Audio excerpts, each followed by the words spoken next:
কথায় আছে রাখে আল্লাহ মারেকে আর মারে আল্লাহ রাখেকে। কথা কিন্তু একদম ঠিক।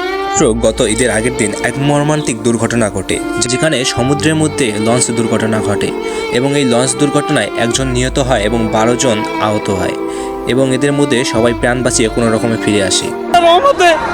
নইলে আমরা প্রত্যেকটা মানুষ মারা যাইতাম। এমন একটা পরিস্থিতি হয়ে গেছে, পুরো সিটে একটা রেল বাড়িতে অবস্থা খারাপ।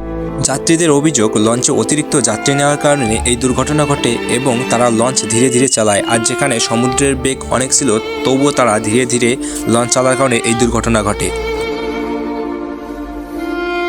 অতিরিক্ত যাত্রী নিছে, এক নম্বরে যাত্রী নিছে, ওরা আস্তে আস্তে গাড়ি চালাইছে, লঞ্চ চালাইছে।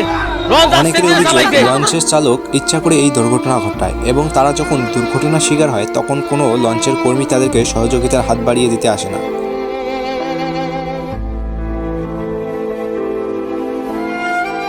কোনো দয়া নাই, কোনো কিছু নাই।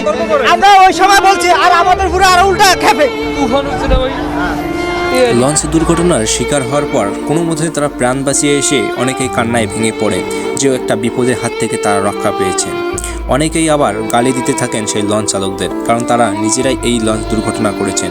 অনেকেই প্রাণ বাঁচিয়ে এসে সেজ্জা দিতে থাকেন এবং দোয়া পড়তে থাকেন। এ পর্যন্তই ছিল আজকের খবর। নতুন নতুন আপডেট পেতে আমাদের চ্যানেলটিকে সাবস্ক্রাইব করুন। অবশ্যই ভিডিওটিতে লাইক করুন। আপনার গুরুত্বপূর্ণ মতামতটি কমেন্টের মধ্যে জানান।